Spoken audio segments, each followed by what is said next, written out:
Good morning. आपका IP coaching में स्वागत है। आज हम पढ़ेंगे हमारा जो नेक्स्ट चैप्टर है और जो चैप्टर चल रहा है रिसोर्स, उसी को हम आगे बढ़ाएंगे। उसकी नेक्स्ट क्लास रहेगी हमारी सेकंड क्लास। और जो हमने पीछे एक देखा था उसमें क्या क्या चीज़ें देखी थी, एक बार उसको रिकॉल कर लेते हैं थोड़ा सा। पहले देखा था हमने रिसोर्स की डेफिनेशन क्या होती है। उसके बाद में हमने पढ़ा था कि रिसोर्स कितने टाइप का होता है। तो 2 टाइप का होता है, नेचुरल रिसोर्स और ह्यूमन रिसोर्स। फिर उसके कौन कौन से टाइप होते हैं, नेचुरल रिसोर्स के कौन से टाइप होते हैं, कौन से होते हैं। उसमें एक तो आता है आपका रिन्यूएबल, एक आता है नॉन रिन्यूएबल। रिन्यूएबल भी 2 टाइप का होता है, फिर नॉन रिन्यूएबल भी 2 टाइप का होता है, और ह्यूमन रिसोर्स भी 2 टाइप का होता है। तो इस तरीके से मैंने वो चार्ट वगैरह आपको सब कुछ बता दिया था। अब इसमें थोड़ा सा आपका एक चीज रह गई थी, वो क्या रह गई थी, ऑन द ये रह गया था आपका, these resources can be classified in the following ways. मतलब on the basis of origin, origin के आधार पर हम उसको कितने भागों में बांट सकते हैं, 2 भागों में बांट सकते हैं, 2 पार्ट्स में डिवाइड कर सकते हैं। कौन कौन सा, बायोटिक रिसोर्सेज और एबायोटिक रिसोर्सेज। बायोटिक रिसोर्सेज क्या होता है, लिविंग थिंग्स, लिविंग ऑर्गेनिज्म जो आते हैं या लिविंग जो चीजें होती है वो किस में आती है, आपकी पूरी की पूरी बायोटिक रिसोर्सेज में आती है। उसके अलावा आपका जो एबायोटिक रिसोर्सेज है, एबायोटिक रिसोर्सेज में कौन सा आते हैं, जो नॉन लिविंग ऑर्गेनिज्म होता है उनको किस में रखते हैं, एबायोटिक रिसोर्स में। फॉर एग्जाम्पल पूछ सकता है आपसे कि बायोटिक रिसोर्स का कौन सा है, तो बायोटिक रिसोर्स प्लांट किंगडम आपका पूरा का पूरा और एनिमल किंगडम पूरा का पूरा, वो किस में आता है आपका बायोटिक रिसोर्सेज में। और एबायोटिक रिसोर्सेज में कौन सा आएगा, जो जिनमें जान नहीं होती है, नॉन लिविंग थिंग्स होते हैं, जैसे रॉक हो गया आपका, उसके अलावा सॉइल हो गए, उसके अलावा वाटर हो गया, सनलाइट हो गई, ये सारी चीज़ें जो होती है वो किस में होती है, एबायोटिक रिसोर्सेज में। फिर आपका आता है ऑन द बेसिस ऑफ एग्जिस्टेबिलिटी। एग्जिस्टेबिलिटी मतलब उसको काम में लेने के लिए तो रिन्यूएबल होता है, जिसको हम रिन्यू कर सकते हैं। एक तो कौन सा होता है, रिन्यूएबल, जिसको हम क्या कर सकते हैं, रिन्यू कर सकते हैं। और दूसरा हमारा होता है नॉन रिन्यूएबल। दूसरा कौन सा होता है, नॉन रिन्यूएबल। एक हो गया रिन्यूएबल, दूसरा हो गया आपका नॉन रिन्यूएबल। इसके बाद में हम देखते हैं रिन्यूएबल, जिसको वापस से रिन्यू कर सकता है कौन, नेचर। जो नेचर के द्वारा वापस से रिन्यू हो जाता है, renewed by nature, that is called renewable resources. Non renewable resources, that's resources are not renewed by the nature, it is called non renewable resources. Renewable resources आपको बता ही दिया था मैंने कौन कौन से होते हैं, तो एक बार रिकॉल कर लो। विंड, वाटर, सनलाइट, ये सब क्या है, रिन्यूएबल रिसोर्सेज। बट मिनरल्स और मेटल्स सब क्या है, नॉन रिन्यूएबल, जिनको वापस से रिन्यू नहीं किया जा सकता है। उसके बाद में on the basis of ownership, ownership मतलब उसके जो मालिक हैं उसके अकॉर्डिंग। तो एक तो होता है इंडिविजुअल, इंडिविजुअल मतलब खुद का, इंडिविजुअल मतलब क्या हो गया, खुद का, मतलब जिसका एक ही मालिक होता है। एक ही मालिक होता है मतलब कि जैसे एक प्लॉट ले रखा है, प्लॉट का एक ही मालिक होता है, या सब होता है, नहीं, तो एक मालिक होता है, तो उसको हम क्या कह देते हैं, इंडिविजुअल प्रॉपर्टी। कौन सी, इंडिविजुअल प्रॉपर्टी। फिर होती है कम्युनिटी। फिर कौन सी होती है दूसरी, कम्युनिटी। कम्युनिटी में कौन सा आता है, कम्युनिटी में आपका आता है जैसे कोई भी प्रॉपर्टी है वो आपकी पूरी कॉलोनी की है। जैसे एक पब्लिक पार्क हो सकता है, या फिर एक मंदिर हो सकता है, या फिर एक स्कूल हो सकती है, या फिर आपका बस स्टैंड हो सकता है। ये सारी जो चीज़ें हैं वो किस में आती है, कम्युनिटी प्रॉपर्टी के अंदर। उसके बाद में नेशनल, नेशनल प्रॉपर्टी वो होती है जिसमें नेशन का अधिकार होता है, मतलब सेंट्रल गवर्नमेंट का अधिकार होता है। सेंट्रल गवर्नमेंट का अधिकार मतलब क्या बोलेंगे उसको, जैसे आप नेशनल हाईवेज देखते हैं। उसके अलावा नेशनल प्रॉपर्टी के अंदर जैसे नेशनल बायोलॉजिकल पार्क्स होता है, उसके अलावा रिवर्स होती है, ये क्या होते हैं, नेशनल प्रॉपर्टी होती है, इसको नेशनल प्रॉपर्टी बोला जाता है। उसके बाद में इंटरनेशनल, तो 22 नॉटिकल माइल्स अगर हम ओशियन की बात करें तो कोस्टल एरिया से, कोस्टल एरिया क्या होता है, जिसमें लैंड और वाटर दोनों आपस में एक जगह कंबाइंड होती है, उसी को हम क्या कहते हैं, कोस्टल एरिया कहते हैं। उसके बाद में हमारा दूसरा जो चीज़ होती है वो क्या होती है, कोस्टल एरिया के बाद में दूसरी सबसे बड़ी चीज़ क्या होती है, तो दूसरी सबसे बड़ी चीज़ ये होती है कि कोस्टल एरिया के अंदर जो 22 नॉटिकल माइल्स होती है ओशियन के अंदर, उसके अलावा जो पूरी की पूरा ओशियन बच गया वो है इंटरनेशनल प्रॉपर्टी, जिसके ऊपर किसी नेशन का अधिकार नहीं होता है, कोई नेशन उसको ऑक्यूपाई नहीं कर सकता है। उसके अलावा जो बच गया, मतलब 22 नॉटिकल माइल्स के अलावा जो बच गया पूरा का पूरा एरिया, उसी को हम क्या कह देते हैं, इंटरनेशनल प्रॉपर्टी। जिस प्रॉपर्टी के ऊपर किसका अधिकार होता है, इंटरनेशनल, मतलब हर कंट्री का अधिकार होता है। On the basis of status of development, development के आधार पर भी कितने भागों में बांटा गया है? Potential, developed, stock and reserve. Potential जो पड़ा है अपने पास में, पोटेंशियल जो पड़ा है अपने पास में। डेवलप्ड मतलब जिनको डेवलप कर लिया गया है टेक्नोलॉजी के थ्रू, उसको क्या कर लिया गया है? डेवलप कर लिया गया है। स्टॉक है, अपने पास में टेक्नोलॉजी भी है और वो पड़ा भी है, और जब चाहिएगा तब उसको काम में ले लेंगे, तो वो स्टॉक रिसोर्सेज हो गया। उसके बाद में रिजर्व, रिजर्व मतलब उसके बाद में उसके पास में रिजर्व रिसोर्सेज के पास में रिसोर्सेज होता है, और उसको नाउ हाउ के थ्रू उसको क्या कर सकते हैं, बट उसके बारे में भी जानते हैं और उसको कैसे यूज करना है वो भी जानते हैं उसको, लेकिन अभी कर नहीं रहे हैं। वो क्या हो गया अपने पास में? रिजर्व रिसोर्सेज हो गया। ठीक है, तो ये हो गया अपना ये टोटल। उसके बाद में हम देखते हैं सबसे पहला हमारा जो पॉइंट है अगले पेज पे, वो है डेवलपमेंट ऑफ रिसोर्सेज। आपको दिख रहा होगा आराम से, कोई दिक्कत नहीं है। डेवलपमेंट ऑफ रिसोर्सेज, इसको हम क्या कहेंगे? डेवलपमेंट ऑफ रिसोर्सेज को कि रिसोर्सेज का डेवलपमेंट कैसे जरूरी है और उससे क्या क्या हमें ओमिशंस देखने को मिले, क्या क्या कमियां देखने को मिली, किस तरीके से वो एक अच्छी चीज है या बुरी चीज है, उन सब के बारे में हम बात करेंगे इसमें। तो यहाँ पे क्या लिखा हुआ है? Resources are vital for human survival as well as for maintaining the quality of life. तो रिसोर्सेज एक ऐसी चीज है जो human survival as well as for maintaining the quality of life. तो जो क्वालिटी है, मतलब अपने जीवन की जो क्वालिटी है, अपनी लाइफ की जो क्वालिटी है, उसको मेंटेन करने का काम कौन करता है? रिसोर्सेज। जितना उसको डेवलप करोगे, आपने देखा होगा पहले के टाइम पे भी एक कार होती थी, लेकिन उसकी लग्जरीज चेंज करते करते आज उसको ऐसा बना दिया गया है कि एक जो कार है वो आपको एक लग्जरियस होटल की फीलिंग देती है। आपको ऐसा लगता है कि हाँ हम कार में बैठे हैं, लेकिन वो एक बड़े ही, आपको एसी भी चलती है उसमें आपको अगर गर्म करना हो तो उसमें रूम उसका जो कार हीटर भी होता है, उसके अलावा कंफर्टेबल सीट भी होती है, उसमें एक्सपेंशन होते हैं जो आपको कभी कोई गड्ढा भी आ जाए तो उसमें फर्क नहीं पड़ता है, बहुत कम आपको झटका लगेगा, बिल्कुल फुली कंफर्टेबल बना दिया है। तो ये क्या है? Resource development. पहले भी कार थी लेकिन उसमें क्या था? ऐसा कुछ सिस्टम नहीं था। अब क्या है? अब उसमें बहुत सारा सिस्टम आ गया है, तो उसको लग्जरियस बना दिया गया है। तो ये क्या है? Resources development. क्या है? Resources development. It was believed that resources are free gifts of nature. तो ये किसके दिए हुए हैं अपने को? नेचर के फ्री गिफ्ट्स है, मतलब नेचर ने हमें दे रखा है और ये हमारे लिए क्या है? एक फ्री गिफ्ट है जो हमें नेचर देता है। उसके बाद में क्या लिखा हुआ है? As a result human beings used them indiscriminately. Indiscriminately मतलब भेदभाव तरीके से। किसके तरीके से? भेदभाव तरीके से। And this has led to the following major problems. तो इसको अलग अलग तरीके से हमने यूज करके इसको कई चीजों में हमें प्रॉब्लम्स का भी सामना करना पड़ रहा है। मेजर प्रॉब्लम्स कौन सी है? Depletion of resources for satisfying the grid of a few individuals. मतलब कुछ लोगों के लालचपन के कारण से, हम क्या कह सकते हैं कि कुछ लोगों के लालचपन के कारण से हमारे जो रिसोर्सेज हैं वो क्या हो गए? खराब हो गए। वो कैसे? आपको पता है कि एक आदमी गाड़ी निकलवाता है, एक दूसरा आदमी भी गाड़ी निकलवाता है, दो आदमी गाड़ी निकलवाते हैं, लेकिन एक आदमी उसको खड़ा रखता है, उतना ही काम में लेता है जितना उसको चाहिए, और एक आदमी उसको इतना भयंकर काम में लेता है, उसके ऊपर ड्राइवर छोड़ देता है और दबा के उसको कभी कैब में लगा दिया, कभी किस में लगा दिया, उससे इतनी अर्निंग करता है कि एक फैमिली सर्वाइव कर लेती है। होता है कि नहीं होता है? दोनों गाड़ियां दोनों सेम है, लेकिन उनमें यूजेबिलिटी, मतलब उसको यूज करने का, रिसोर्स को यूज करने का जो तरीका है वो क्या है? Grid of a few individuals.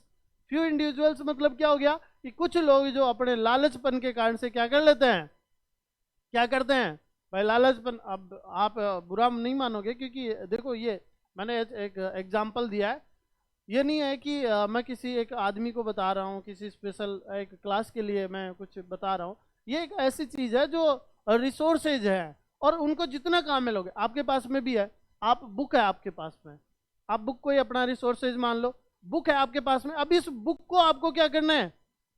जितना ज्यादा पढ़ोगे, इस बुक को जितना ज्यादा पढ़ोगे उतना ही ज्यादा क्या हो जाएगी? आपके लिए यूजफुल हो जाएगी। जितने ज़्यादा पढ़ोगे उतनी ही ज़्यादा आपको क्या मिला है, इससे बेनिफिट मिला है। क्यों? क्योंकि आप इंटेलिजेंट हो गए। अगर नहीं पढ़ोगे तो क्या हो जाएगा, ये कम हो जाएगा, आपको नॉलेज कम होगा, तो वो चीज़ हो जाती है। ठीक है, grid of a few individuals, accumulation of resources in a few hands, which in turn divided the society into two segments, haves and have nots, और rich and poor।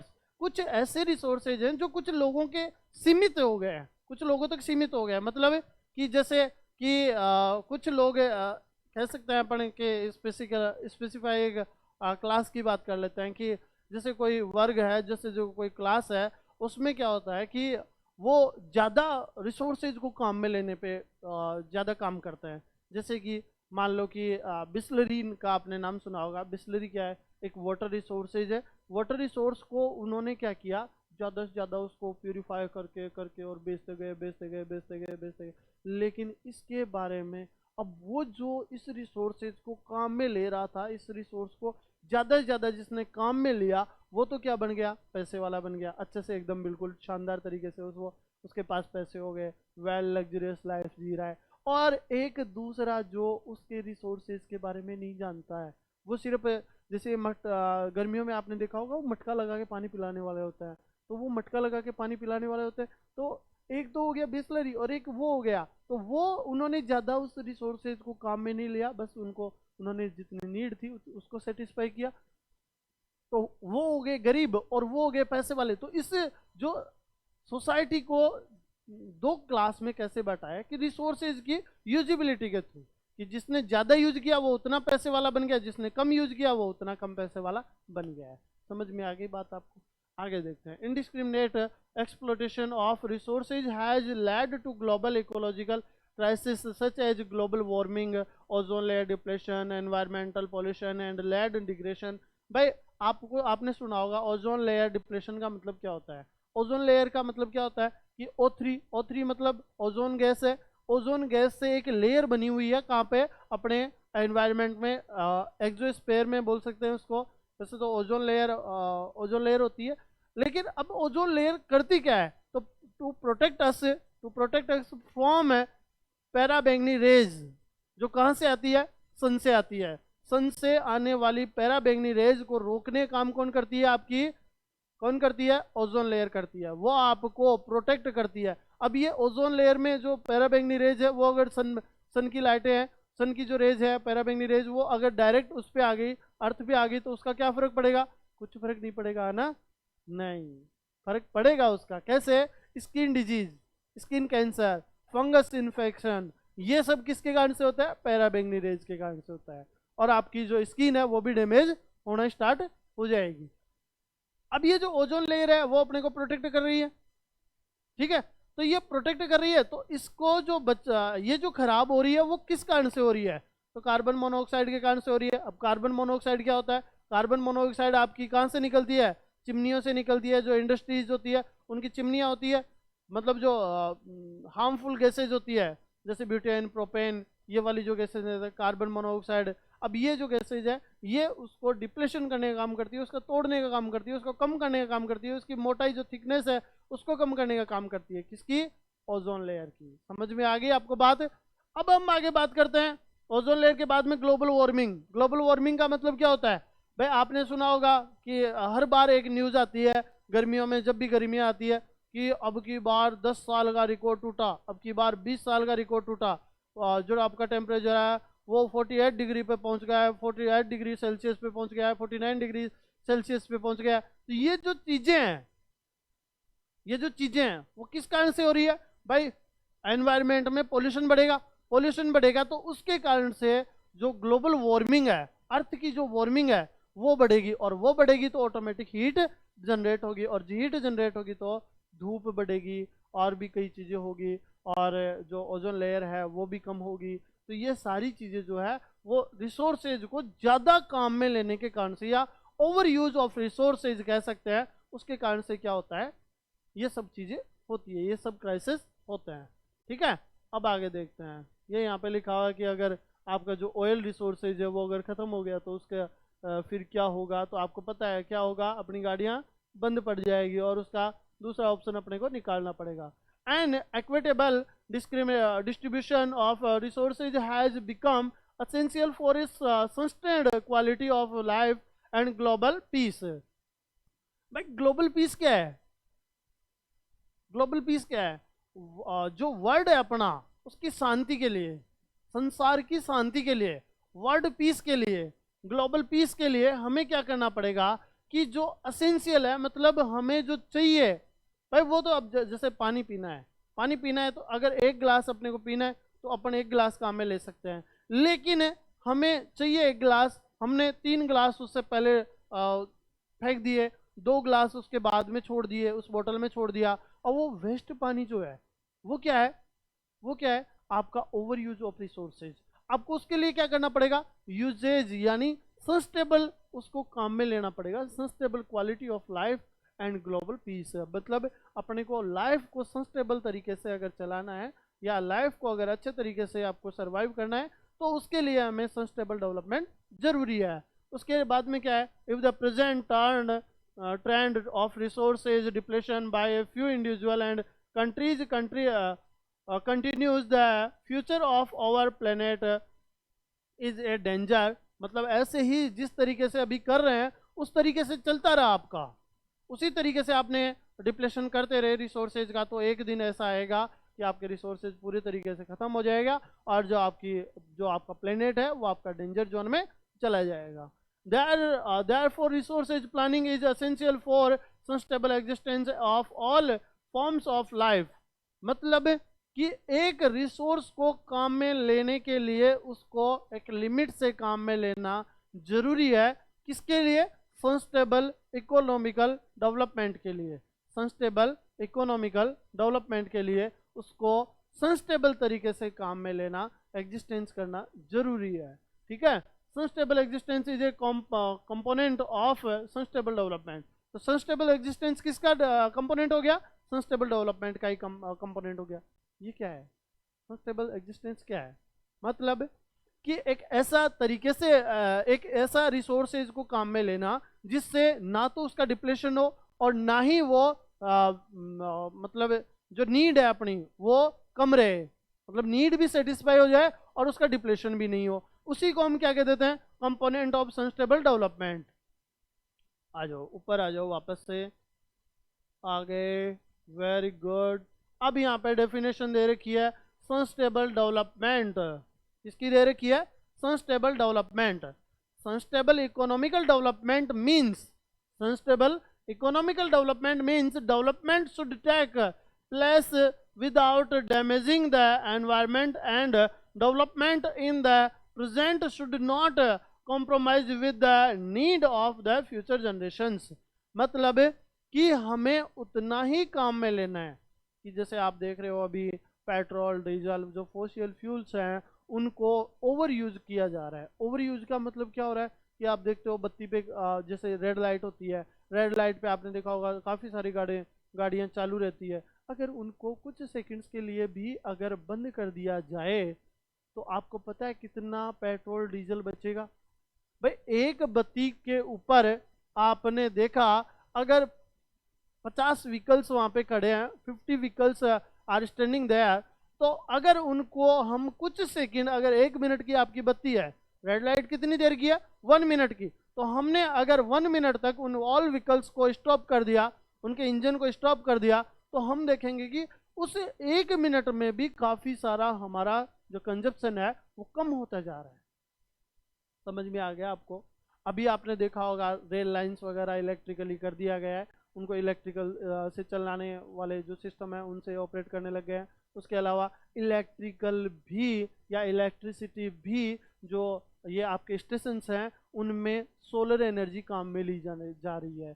तो इसका मतलब क्या हुआ कि हमारी जो थर्मल एनर्जी है, थर्मल एनर्जी जो हमें कोयले से बनती है, पेट्रोल डीजल से बनती है, फॉसिल फ्यूल से बनती है, उनके ऊपर जो डिपेंडेंसी है वो धीरे धीरे हमारी कम होती जा रही है। उसके अलावा आपने देखा होगा जैसे अभी अपने नरेंद्र मोदी जी ने, प्रधानमंत्री नरेंद्र मोदी जी ने क्या किया है, थोड़े दिन पहले ही अभी केरल के अंदर जाके उन्होंने वो एक इलेक्ट्रिकल बोट का उन्होंने उद्घाटन किया है।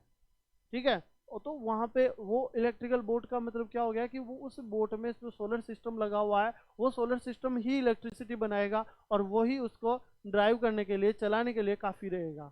समझ में आ रही है आपको बात? आपने जयपुर मेट्रो का नाम सुना होगा, आपने दिल्ली मेट्रो का नाम सुना होगा। तो ये जो मेट्रोज हैं वो मेट्रोज अपनी इलेक्ट्रिसिटी भी बनाती है। वो मेट्रोज क्या करती है? अपनी इलेक्ट्रिसिटीज भी बनाती है। जैसे मेट्रो स्टेशन होता है, मेट्रो इलेक्ट्रिसिटी, मेट्रो जो आपका प्लेटफॉर्म होता है उस प्लेटफॉर्म की रूफ के ऊपर भी क्या लगाया हुआ रहता है? क्या लगाया हुआ रहता है? सोलर सिस्टम लगाया हुआ रहता है, जिससे हमारी जो इलेक्ट्रिसिटी कंजप्शन है वो बिल्कुल कम हो जाए। तो इसका मतलब क्या हुआ है कि सस्टेनेबल इकोनॉमिकल डेवलपमेंट का मतलब हुआ कि हमें इस तरीके से काम में लेना है, इस तरीके से अपने रिसोर्सेज को काम में लेना है, ताकि वो नेक्स्ट जो फ्यूचर जनरेशन है उनके लिए भी कुछ थोड़ा थोड़ा बच के रहे। समझ में आ गई क्या बात आपको? उसके बाद में हम आगे देखते हैं Rio de Janeiro earth summit. अब ये क्या है?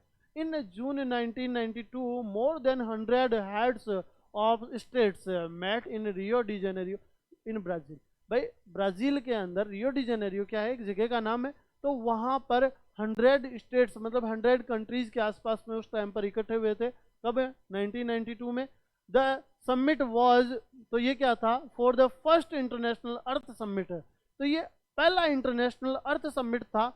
अब इसको अर्थ समिट क्यों बोल रहे हैं? क्योंकि यहां पर क्या था कि ग्लोबल वार्मिंग, आपका एनवायरमेंटल पॉल्यूशन, एनवायरमेंटल डिग्रेशन, ये जो चीजें थी उनको देखने के लिए या उनको बचाने के लिए हमारा जो पहला इंटरनेशनल अर्थ समिट था वो कब था? 1992 में था। और कहाँ पे था?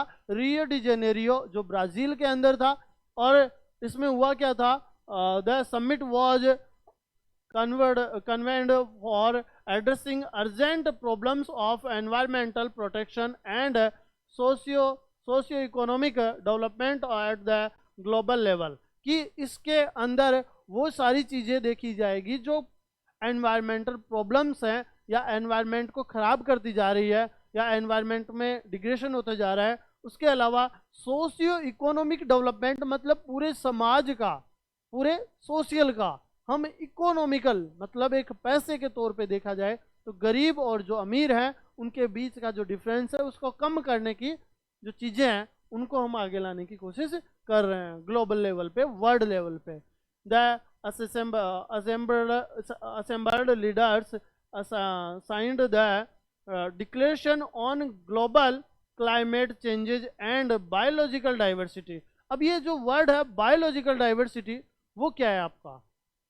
बायोलॉजिकल डाइवर्सिटी का मतलब क्या हुआ कि जो आपका जो लिविंग ऑर्गेनिज्म है उनके अंदर जो डाइवर्सिटी है, मतलब कोई जैसे कहीं कहीं पे कौन सा जानवर पाया जाता है, कहीं पे कौन सा जानवर पाया जाता है। जैसे अभी साउथ अफ्रीका से अपन अफ्रीकन चीते लेके आए थे, तो पहले इंडिया में भी एशियाटिक चीते होते थे, लेकिन वो क्या हो गए? वो खत्म हो गए। अभी क्या चल रहा है? अभी जो अफ्रीकन चीते थे उनको लाया गया है। क्यों लाया गया है? क्योंकि इकोलॉजिकल सिस्टम बनाए रखने के लिए हर एनिमल जरूरी है। इकोलॉजिकल सिस्टम बनाए रखने के लिए क्या है? हर हर जो एनिमल है वो क्या है? जरूरी है। क्योंकि अगर कोई भी, आपने फूड चेन वगैरह पढ़ी होगी साइंस के अंदर, फूड चेन वगैरह, तो फूड चेन में क्या होता है? अगर जो प्लांट होते हैं, छोटे छोटे प्लांट होते हैं, उनको कौन खाता है? रेबिट खाता है। रेबिट को कौन खा गया? रेबिट को खा गया कौन? कैट। कैट को खा गया डॉग। डॉग को खा गया कौन? अब दूसरा एनिमल, जैसे आपका लेपर्ड खा जाएगा या फिर लॉइन खा जाएगा। तो इस तरीके से एक दूसरा पूरा सिस्टम अपना चलता रहेगा। अगर एक की भी कमी हो गई, मान लो डॉग की कमी हो गई, तो कैट को कौन खाएगा? कोई नहीं खाएगा। कैट को कौन खाएगा? अब आप ये कहोगे कि सर डायरेक्ट लेपर्ड्स खा सकता है। हाँ खा सकता है मे बी, लेकिन अगर मान लो कि चूहे की ज़्यादा हो गए, चूहे ज़्यादा हो गए और उसको खाने वाला कोई नहीं बचा है, ना आपका ईगल बचा है, ना आपका स्नेक बचा है, ना आपका कैट बचा है, तो अब क्या होगा? तो उस चीज़ के लिए, फूड चेन के लिए सब जो जानवर हैं वो क्या है? जरूरी है। ठीक है। इसके बाद में हम देखते हैं, इसके बाद में हम देखते हैं कि आगे अपना क्या दे रखा है। The Rio convention endorsed the global forest principle and adopted agenda 21 for achieving sustainable development, the 21st century. तो 21st सेंचुरी के अंदर, इसके अंदर 21st सेंचुरी के अंदर हमें अपना जो ग्लोबल या फिर अपना जो एनवायरनमेंट है उसको बचाने के लिए हमें क्या करना पड़ेगा, एजेंडा 21 लाना पड़ेगा। अब एजेंडा 21 क्या था? It is the declaration signed by world leaders. तो इसके ऊपर वर्ल्ड लीडर्स ने 1992 में क्या किया था, साइन किया था। क्यों किया था? ताकि ये एजेंडा 21 है, इससे हम एनवायरनमेंट को बचा सके। समझ में आ रहा है? 1992 at the United Nations Conference on Environment and Development UNCED का मतलब क्या हो गया? United Nations conference on environmental and development, ये आपका क्या हो गया? UNCED। ठीक है, उसके बाद में क्या कह रहा है? विच टुक पैलेस एट, जो कहाँ पे किया गया था? रियो डी जेनेरियो में किया गया था, जो ब्राजील में, जो आपका पता ही है आपको, रियो डी जेनेरियो सबमिट हुआ था, वहीं पे ये एजेंडा 21 डाला गया था। It aims at achieving global sustainable development, इसका जो एम था, इसका जो टारगेट था वो क्या था? ग्लोबल सस्टेनेबल डेवलपमेंट था। It is an agenda to combat environmental damage, poverty, disease through global corporation on common interest, mutual needs and shared responsibilities. One major objective of the Agenda 21 is that every local government should draw it on one local Agenda 21। भाई इसमें जो बात कही गई है वो उसका मतलब क्या है? एजेंडा 21 वैसे होता क्या है? एजेंडा 21 से बात क्या है और सिस्टम क्या है? एजेंडा 21 में देखो जो सबसे मेन चीज है वो क्या है कि सबका एक साथ में डेवलपमेंट एक तरीके से किया जाए। कि जैसे कोई कंट्री में मान लो कोई क्राइसिस आ गया, जैसे कोई अर्थक्वेक आ गया या फिर सुनामी आ गई, या फिर हो सकता है कि मे बी वहाँ पे और कोई चीज़, और कोई अर्थ नेचुरल जो फेनोमेना है उसके थ्रू कोई भी चीज़ हो सकती है। तो उस टाइम में क्या किया जाएगा? एक कंट्री को दूसरे कंट्री के साथ में हेल्पफुल बनना पड़ेगा। उसमें एक कंट्री जब डाउन जा रहा है तो उसको कहीं ना कहीं आप सपोर्ट करके उसको, या ह्यूमन रिसोर्स को आप बचा सकते हो। तो उसी को हम क्या कह रहे हैं? एजेंडा 21। और उसके अलावा दूसरी चीज़ ये है कि उसमें सस्टेनेबल डेवलपमेंट करना है, आपको रिसोर्सेज को अब ध्यान में रखना है। चलो ठीक है, 1992 से पहले आपने कितना काम में लिया, क्या नहीं लिया, कोई बात नहीं है, लेकिन अब अगर आपने ठीक नहीं किया तो आपका सिस्टम गड़बड़ा सकता है। इसके लिए आपको क्या करना पड़ेगा? इसके लिए आपको एक सूची बनानी पड़ेगी, एक लिस्ट बनानी पड़ेगी। उस लिस्ट में ये रखना पड़ेगा कि कौन कौन सा पॉइंट आपके लिए बेस्ट है, कौन कौन सा पॉइंट आपके लिए नेगेटिव है। नेगेटिव का मतलब जो पॉल्यूशन डिग्रेडेशन कर रहा है। ठीक है, समझ में आ गया यहाँ तक जो बताया मैंने? तो ये आपका था एजेंडा 21। अब रिसोर्सेज प्लानिंग, अब ये क्या होती है भाई? रिसोर्स को एक प्लानिंग के थ्रू काम में लिया जाए। आपने देखा होगा, सबसे अच्छा एग्जांपल दे दूं मैं आपको। वो क्या होता है कि जैसे कई बार होता है आपको, जब घर में शादी ब्याह होता है, जब घर में शादी ब्याह होता है तब आपको बुलाया जाता है कि हाँ बेटा इधर आ।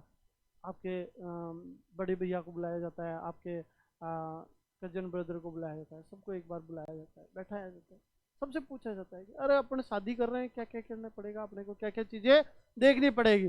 तो उस टाइम पर आप में से कई तो अपनी जो डिमांड है वो सबसे पहले रखते हैं, क्योंकि शादी में पता नहीं बाद में अपने सुनी जाए कि नहीं सुनी जाए, और बाद में पता नहीं अपनी बात को सीरियस लिया जाए कि नहीं लिया जाए। और छोटे बच्चों के साथ ज़्यादा होता है। कैसे कि वो क्या करते हैं, पहले तो उनको बहला फुसला दिया जाता है कि नहीं नहीं बेटा आपको ये ला देंगे वो ला देंगे, आप तो उस दिन सूट ही पहनोगे हैं, आप तो बड़े अच्छे लगोगे, वो कटी फटी जींस पहनाएंगे आपको, और हैं। तो इस तरीके से आपको पहले बहला फुसला दिया जाता है, लेकिन बाद में फिर थोड़ा सा ऐसे सिस्टम बिगड़ता है। भाई आप काम कर रहे हो, बराबर चल रहा है, फिर शादी वाले दिन और अब क्या करें? तो फिर आपको कहते हैं बेटा देख सूट तो बनना पॉसिबल है नहीं, तो वो रगड़ वाली जींस लेके आ जाओ। फिर अपन क्या करते हैं, वहाँ जाते हैं, मार्केट में जाते हैं, मार्केट में जाके और फिर वो रगड़ वाली जींस लेके आ जाते हैं। इतना छोटा सा अपना पहले ही अपने को पता नहीं था, लेकिन वैसे लॉजिकली अपने अगर सोचे तो अपने को पहले ही पता था अपने को कहाँ मनाया जाएगा। ठीक है, एन मौके पर शादी वाले दिन कहेंगे कि बेटा तूने अभी तक ड्रेस नहीं लाई, तो अभी तक ड्रेस नहीं लेके आया, दौड़ के जाओ मार्केट में, और चाचा को भेजेंगे और फूफा को भेजेंगे, उधर से दौड़ के जाओ जल्दी से इसको ड्रेस दिला के लाओ, ये करो और वो करो। वो भी कब? जब आप उनको रूस जाओगे, मिट्टी में लौट जाओगे, फिर उसके बाद में आपको ये सुनने को मिलेगा कि चल ठीक है तेरे को अभी दिला के लेके आते हैं। नहीं तो आप अगर चुप रहे तो आपको कुछ नहीं पूछने वाले। ठीक है, तो अब उधर चाचा जी वगैरह, चाचा बैठते हैं, पापा बैठते हैं, उनको तो कपड़ों की क्या पड़ी है, पहन लेते हैं। वैसे भी वो 2 मिनट लगाते हैं, ले आते हैं, कोई बड़ा इशू नहीं है उनके पास। तो जिसके पास पैसा होता है वो सब कुछ कर सकता है।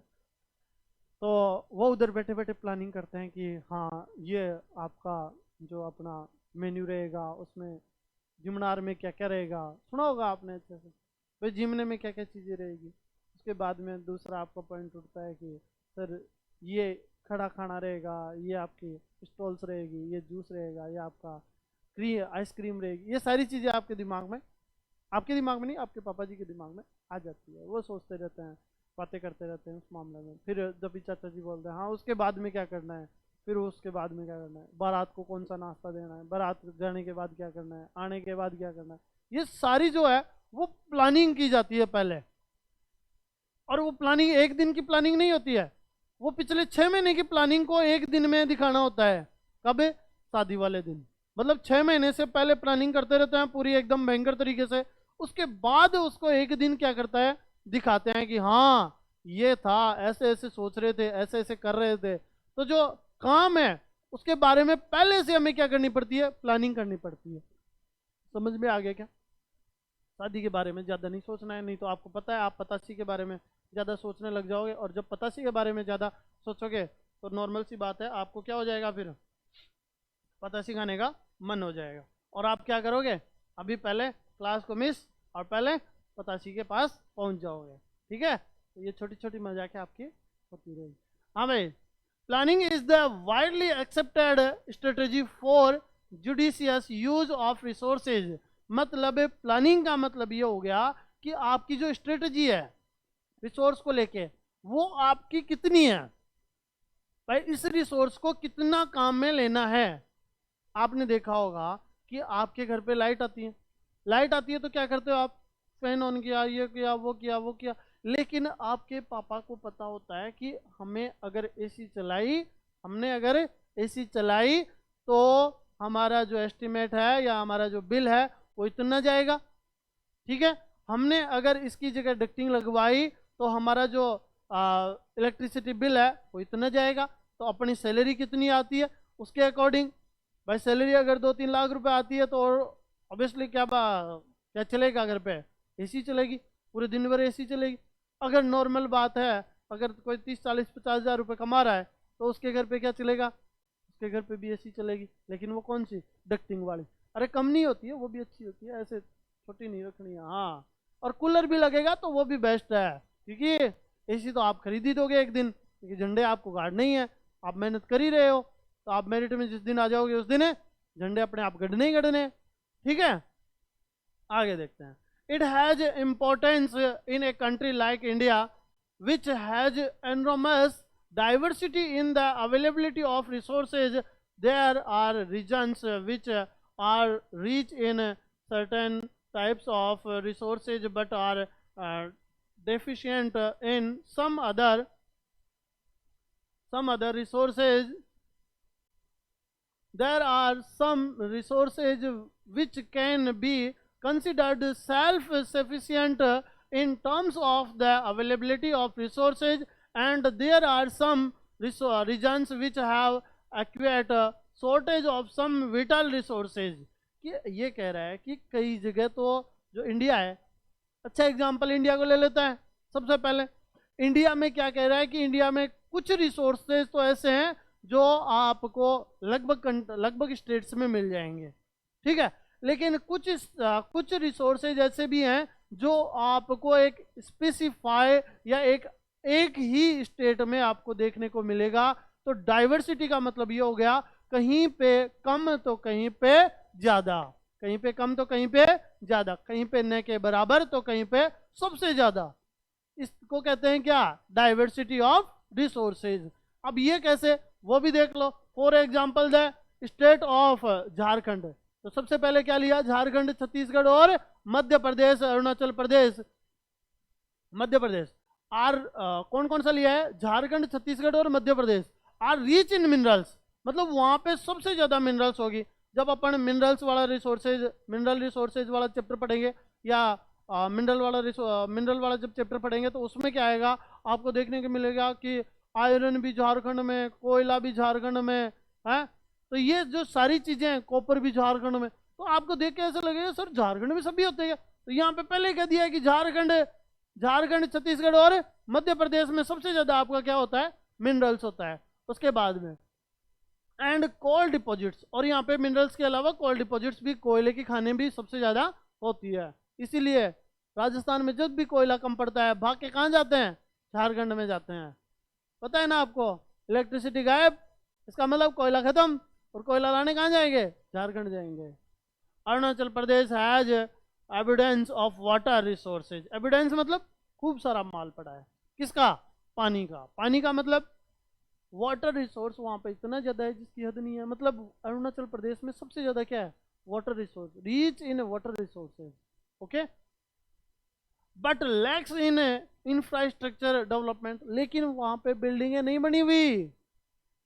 भाई वाटर तो है लेकिन लोगों के रहने के लिए जगह नहीं है, व्यवस्था नहीं है वहां पे, इंफ्रास्ट्रक्चर नहीं है, लाइट नहीं है वहां पे, सिविल लाइन नहीं है, पानी की व्यवस्था नहीं है पीने के लिए। रिसोर्स तो है, पानी तो बहुत सारा है, लेकिन उसको एक सस्टेनेबल तरीके से उसको काम में नहीं लिया जा रहा है। उसको एक कोई उसका इंफ्रास्ट्रक्चर तैयार नहीं है कि हाँ ऐसे इस पे रिवर पे पुल बना दिया यार, ऐसे यहाँ पे एक स्विमिंग पूल बना दिया यार, हैं। अभी वाटरफॉल, वाटर पार्क भी चल रहे हैं इस टाइम पे, गर्मियों के टाइम पे भयंकर तरीके से मजा आएगा, लेकिन ध्यान रखना है कहीं डूब डाब मत जाना है। स्विमिंग विमिंग आनी चाहिए, या फिर अपने पेरेंट्स के साथ जाना है। ऐसे नहीं सर हम तो जाके आ गए, जाके आने नहीं, समझ रहे हो आप बात को, क्यों, क्योंकि थोड़ा डेंजर होता है, थोड़ा ऐसी जगह होती है जहाँ पर पानी होता है, तो पानी वाली जगह पे आपको अपने पेरेंट्स को साथ में लेके जाना चाहिए।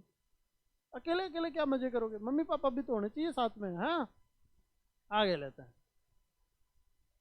The state of Rajasthan is very well endowed with solar and wind energy but lacks in water resource। भाई राजस्थान एक ऐसी जगह है, बड़ी प्यारी जगह है Rajasthan.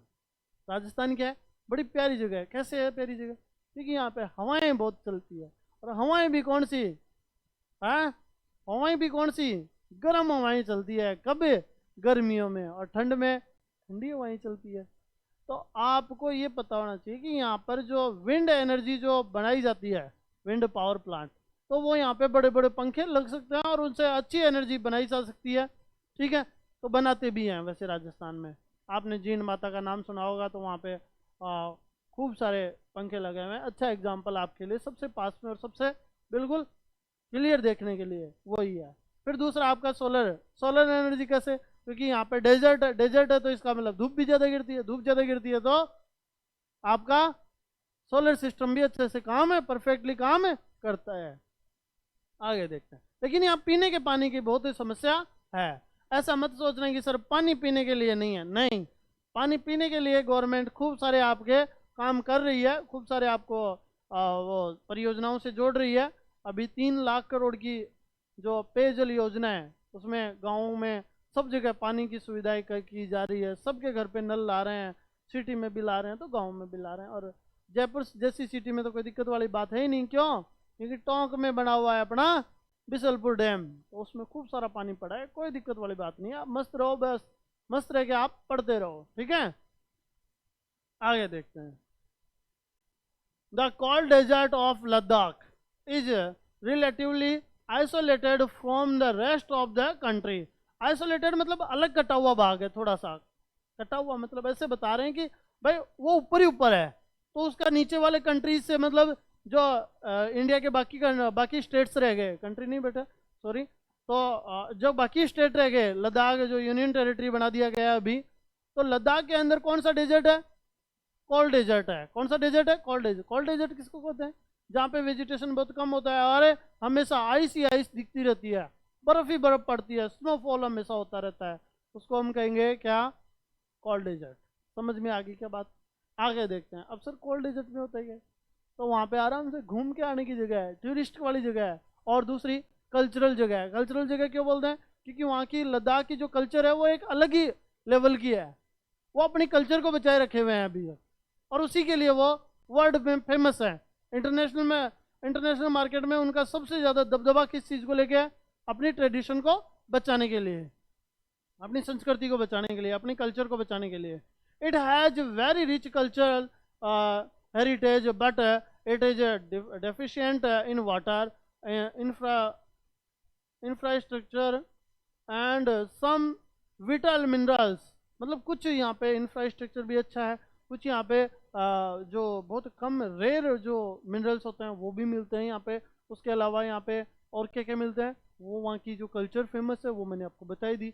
This calls for balanced resources planning as at the national, state, regional and local level. तो ये ऐसे इस चीज़ को हम जो रिसोर्सेज प्लानिंग है उसको हमें करके और फिर अपने कंट्री को पूरा का पूरा डेवलपमेंट बनाना है। डेवलपिंग कंट्री नहीं, डेवलप्ड कंट्री बनाना है। समझ में आ गई क्या बात? कैसे बनाएंगे? जिस रिसोर्स की जहाँ पे कमी है उस रिसोर्स को वहाँ पे पहुँचाने का काम करेंगे और ज़्यादा से ज़्यादा उसको सस्टेनेबल तरीके से काम में लेने की कोशिश की जाएगी। समझ में आ गई क्या बेटा बात? ये था अपना आज का चैप्टर। अगली क्लास में अपना रहेगा resources planning in India. Resources planning in India, ये अपना अगला चैप्टर, अगला क्लास रहेगा, जिसमें हम आपको बताएंगे कि इस चीज़ों को इस तरीके से प्लानिंग की जाती है। उसके बाद में हमारा जो चैप्टर है वो लगभग 2-3 क्लास में पूरा हो ही जाएगा, कोई दिक्कत नहीं। आपको जल्दी है तो कमेंट कर देना, मैं थोड़ा और जल्दी पढ़ा दूंगा, इसमें क्या है। लेकिन मैं सोच रहा हूँ बड़ा आराम से अपन चलते रहे, धीरे धीरे पढ़ते रहे, उसमें थोड़ा अच्छा मज़ा आता है। ऐसे जल्दी पढ़ने में फिर मज़ा नहीं आता है। समझ में आ गई? हो गया आज का आपका क्लास। तो आपको क्या करना है? ज़्यादा से ज़्यादा सब्सक्राइब करना है और लाइक करना है। भाई एक गुरु का काम क्या होता है? गुरु का काम क्या होता है? गुरु का काम ये होता है कि शिक्षा देना। और एक शिष्य का काम क्या होता है? डिसिप्लिन का काम क्या होता है? कि गुरु दक्षिणा देना। ठीक है, तो आपको मेरे को गुरु दक्षिणा कुछ नहीं चाहिए। आप तो लाइक करें, शेयर करें और कमेंट कर दिया करो कि सर ये वाली चीज़ें हैं। और लाइक भी आपको ही करना है, शेयर आपका मन करे तो कर दिया करो, थोड़ा बहुत आपका मन करे तो। और सब्सक्राइब आप अब खुद ही समझदार हो, मैं क्या बताऊंगा इस मामले में। ठीक है, थैंक यू। ईपी कोचिंग की तरफ से आपको बहुत बहुत बधाइयाँ। आप 10th क्लास में आ गए हो और अब आपके ऊपर 10th बोर्ड का जो बर्डन है वो आपको लेके चलना है। लेकिन इस बर्डन को बिल्कुल रिलीज करके और आराम से मस्त तरीके से क्या करना है? पढ़ना है। मैं आपको पढ़ाऊंगा एसएसटी और इंग्लिश। मनीष सर क्या पढ़ाएंगे? मैथ पढ़ाएंगे। ईपी कोचिंग आपके साथ में है और सब subject all syllabus with test series सब कुछ आपको मिलेगा सिर्फ एक ही चैनल पे, ईपी कोचिंग पे। ठीक है, thank you, bye bye, take care, okay.